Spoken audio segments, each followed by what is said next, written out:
Hey everyone, welcome back to the Pirate Therapist Podcast, the show where we explore the power of belief, confidence, and community. I am your host, Lee Perry. I am the Pirate Therapist. Today we're going to dive into something simple, I guess, in theory, but life-changing: positive thinking. Now, before you roll your eyes or think that this is just about ignoring problems or pretending that everything is right, everything is fine, just hang on.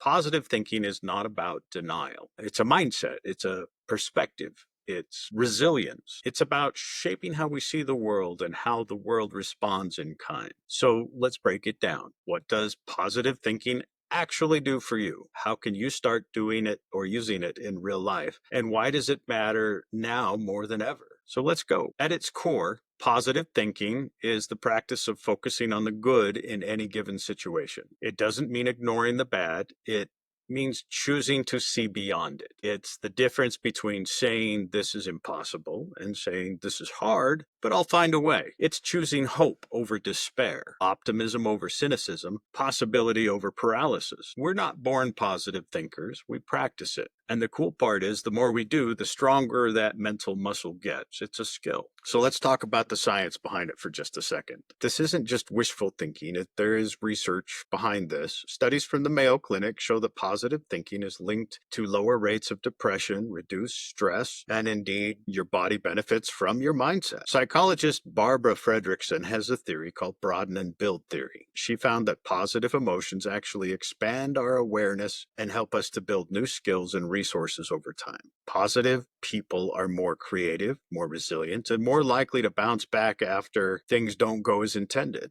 That's not magic, it's mindset. Barbara Fredrickson's broaden and build theory proposes that our positive emotions broaden our awareness and build personal resources, leading to increased well-being and resilience. This theory suggests that experiencing positive emotions like joy, interest, and contentment expands our thinking and actions, allows us to explore and to learn and connect with others on a deeper level. These broadened perspectives and actions, in turn, help us develop valuable skills and resources that can be utilized later in life, even during challenging times. I'm going to break it down a little bit and give a little more detail. Broadening. Positive emotions like joy, interest, and contentment temporarily broaden our attention, cognition, and actions, allows us to become more open to new ideas and possibilities. Building. This broadened awareness and action then helps us to build personal resources, such as physical, intellectual, social, psychological resources. For example, experiencing joy can lead to play,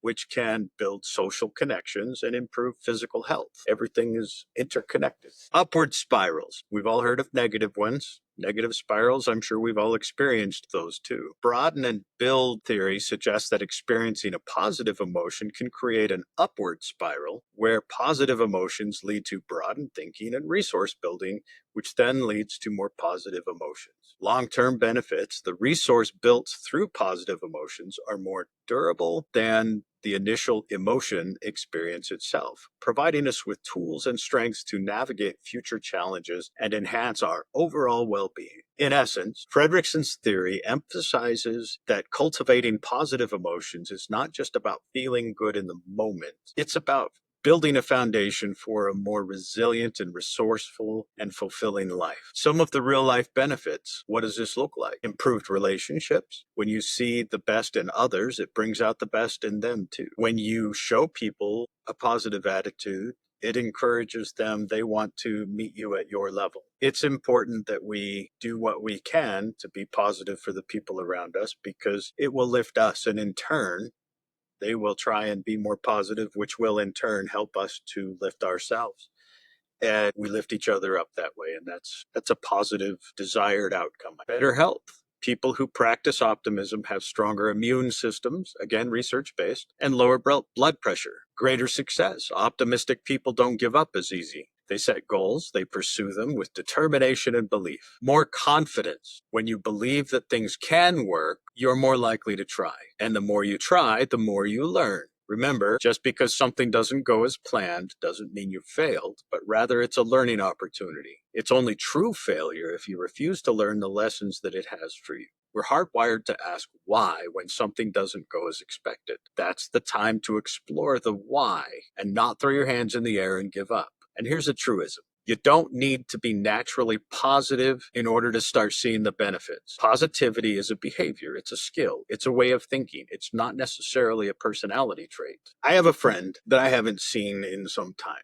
She and her family have been close to myself and my family, and we used to spend Sunday afternoons with their family and eat and play games. She introduced me to this idea and I really liked it. I've used it and taught it, probably not as much as I should, but it's very beneficial. I've seen the benefits of it.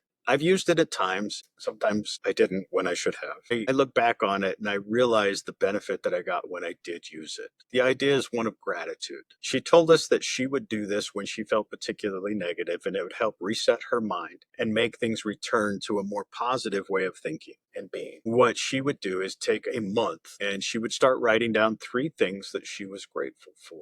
Every day. She would do this for a full month. I added some things to it, such as doing it first thing in the morning to help set up the tone for the day on a positive note. She may do this, I'm not sure. I added it because I thought it was a really good idea to start the day on a positive note. I also added that there be no repeated gratitudes, meaning you only get to count each one once. You have to find something else. So in the end, you should have about 90 different things that you are grateful for.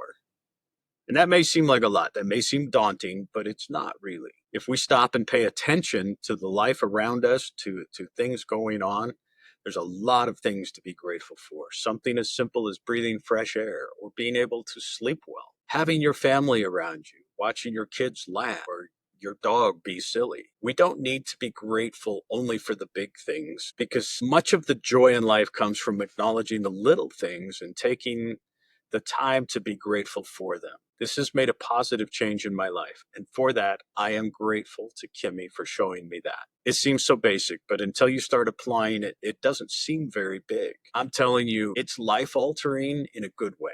Gratitude will make a huge difference. Anyway, back to positive thinking. Maybe there was a moment where everything seemed to go wrong. But if you choose to say, what can I learn from this? Or maybe you encourage someone else and can see the ripple effect it has. Positivity isn't always loud. Sometimes it's quiet and it's persistent. Let's look at some common myths about positivity. Okay, positivity is just pretending things are okay. It's about facing challenges with clarity and courage. It's not about denial. It only works for happy people. People who are happy, bubbly, outgoing, little rays of sunshine dancing through your life. Also a no. Some of the most calm, quiet, grounded people are also deeply positive. You don't have to be out there and all over the place. You have to be positive all the time. It's not true. We all have hard days. We all had days that have been particularly challenging or difficult. When we fall short of staying positive, like in so many things, we just need to acknowledge it and get back onto the track of being positive. The best way to look at it is to get back in the mode of positive thinking through conscious effort. Any behavior we want to change or improve works with conscious effort. If we go on instinct, or if we just go based on what we always do, nothing's going to change. So we need to look at the desired outcome and we need to pursue that through conscious effort. Positive thinking means returning to hope, not avoiding emotion. We don't want to avoid emotion. We have 2 brains. We have our logical brain and our emotional brain. And we want our emotional brain, it needs to be acknowledged. Those emotions we have need to be acknowledged. We have them. They are real. They affect us deeply every day. What we don't necessarily need is those emotions making decisions for us. So if you're ready to start trying for yourself, here's some simple ways to try. Reframe the narrative. Ask yourself, what's another way to look at this? If something doesn't work the way you think it should, if something didn't turn out like you expected, that's not a failure. That's a learning opportunity. That's a chance for you to explore and look at why. We ask and learn more when something doesn't go as expected than we do when it turns out exactly like we anticipated. And we don't learn as much when everything just works. But we're hardwired to ask why when something doesn't go as expected. Practice gratitude. Write down 3 things that you're thankful for daily. Try it for a month. Do a 30-day trial where you just every day you get up and you write 3 things that you're grateful for. 3 things different every day. 3 new things that you're grateful for. Write them down. One thing I did when I did this, not every time, but sometimes, just in order to make sure I was staying accountable, I would put them on social media so everybody would be able to see what I'm doing. So if I didn't do it, people would go, hey, what's going on? Why didn't you do your positive things? That way I had to stay on top of it and make sure it happened. I did that more in the beginning, but it did help me to stay on top of it and make sure I got my full 30 days. Try it for a month. See what you think. See if your overall attitude has not evolved into a more positive outlook, your way of thinking. Remember, it's a skill. It needs to be practiced. Positive thinking is something that we can improve through conscious effort. Use positive affirmations. And I don't mean staring at yourself in the mirror and saying that you're good looking and people like you. And I'm sure you're good looking and I'm sure people like you. That's not in question. Whether you feel it or not, that's probably going to be true. People like you and you're good looking. However, these positive affirmations I want you to tell yourself is, instead of this is impossible, I want you to say, I can figure this out. Instead of saying, I can't do this, say, I can figure out how to do this. I should look for ways to do this. Maybe I can ask someone for advice, but I should pursue different avenues to try and overcome this challenge. And nothing feels better in life than when you overcome something that you had initially thought was impossible. But you can't go into it with the attitude that it is impossible. You can figure it out. You just need to give yourself all the opportunities that you feel you can. Think different ways to ask, to pursue that knowledge. You'll find it. Surround yourself with positive people. Remember that anyone, no matter how old they are, old person, young person, little child, anyone can teach you something if you are open to learning from that person. If you don't put those blinders up saying, well, this person can't teach me anything, anyone can teach you something. Everyone knows something you don't know, which means everyone can teach you something.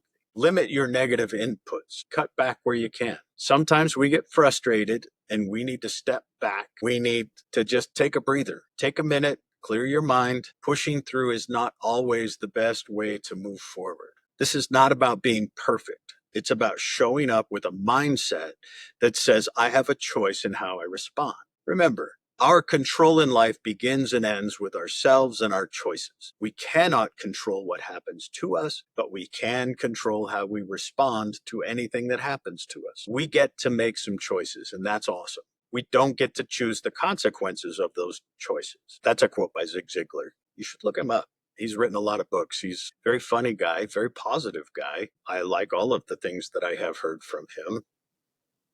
He's fantastic. I don't think he's with us any longer. I think he's passed away, but his books are still here and that knowledge did not disappear. So go look him up. He's got some very fantastic things to say. In closing, here's the takeaway. Positive thinking isn't ignorant or naive. It's powerful. It's very empowering. It helps us face life with resilience and courage. It helps us engage with others in meaningful ways and believe in what's possible even when it's hard. We don't want to go into it thinking it's impossible. We've just pulled ourselves up short when we do that. Instead, we want to say, if I don't know the answer, I can find the answer.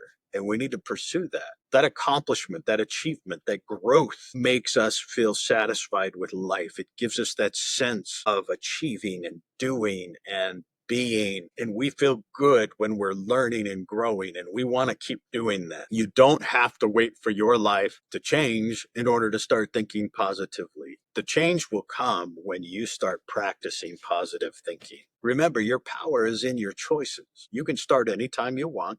I recommend today, wherever you are, however you feel, one thought at a time.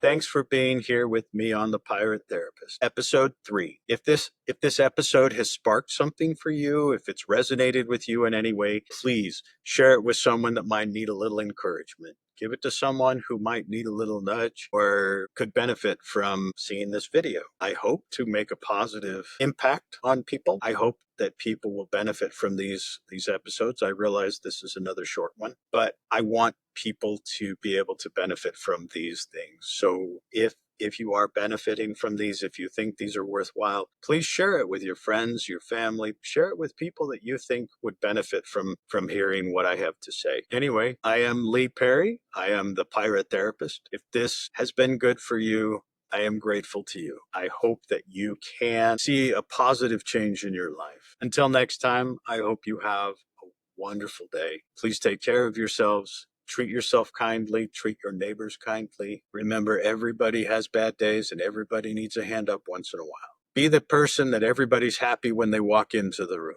not when they leave. We'll talk to you next time. Stay brave and stay you and stay hopeful. In closing, I will give you my most favorite quote. Always follow the dictates of your own conscience and chance the consequences. That's from the Pirates of Penzance. Gilbert and Sullivan, great show. One of my favorites. Till next time. Bye.